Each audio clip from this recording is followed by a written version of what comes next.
You had missing the third one. I think Tyler Hinn, I called his name. Just guys were getting in the backfield and really just causing issues all night long. So it's going to be fun to watch both of these two teams develop. We're going to see Kimberly in 2 weeks again with Fond du Lac. Hopefully we get to see Bayport down the line too. We were both impressed with Carter Calise. He looks like a guy that's going to cause some fits on the passing game as well. Mm-hmm. These two teams that we see in August, like you said, if we see them battling each other in October/November in the playoffs, there's going to be two different looking teams, I would think, and they'll both be much better teams as well. So yeah, these teams haven't haven't to watch them grow. They haven't seen each. They haven't. This isn't the only time they're going to meet this year, Brett. Yeah, I have a feeling they'll meet again in the playoffs. Bayport 0-2 for the first time since 2006. That stinks for them, but I don't think it's a big deal in the long run because I think they're going to end up putting together a whole nice string of wins in that FRCC North. They got a big game against West De Pere in Week 9. That could be for the conference title. Bayport and West De Pere. Kimberly and Appleton North here Week 9. That could be, who knows, for the FVA championship. Yeah. Nina will have something to say about that as well. And Appleton North getting the big win over Preble today, blanking them. I think it was 42-49 nothing. Yeah. But that's a far way off, Brett. That's going to be back when we're not wearing shorts.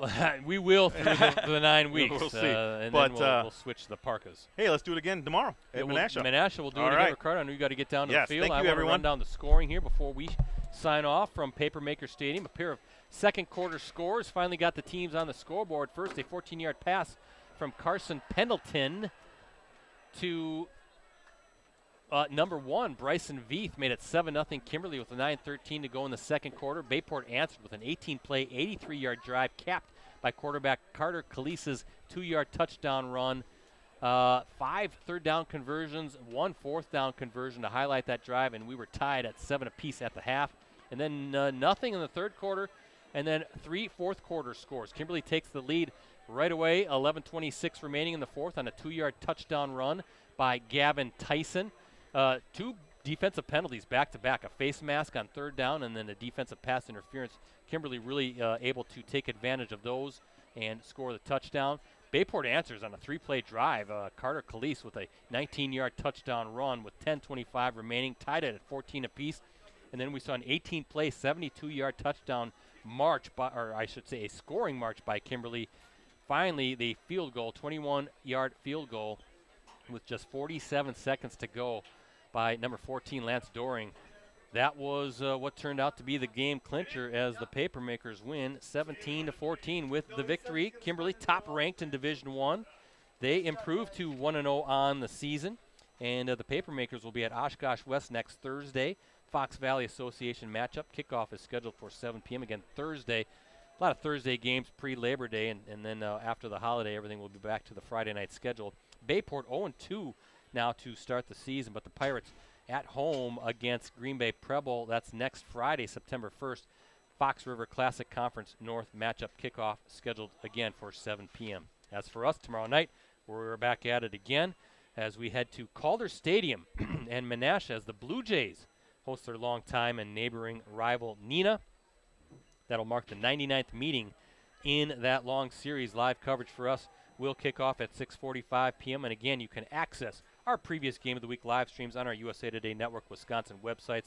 Just go to the sports section and scroll down until you see the Watch Our Varsity Game of the Week Prep live streams link.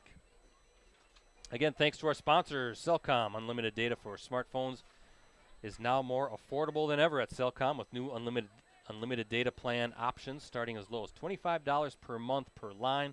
No matter how many lines you need, Cellcom has you covered. Visit cellcom.com/unlimited plus for details. And Cooney's Embroidery and Sportswear. They have the skills and experience to customize your apparel and spread the word about your organization. Contact them today at 920-731-0922 or send them an email at Cooney, COONEYS 0922 at sbcglobal.net. So for Ricardo, for Rosie, and the crew with USA Today Network Wisconsin, I'm Brett Christopherson signing off from Papermaker Stadium here in Kimberly, Wisconsin. Once again, we had a thriller. Final score tonight, Kimberly 17, Bayport 14. Thanks for watching, everybody.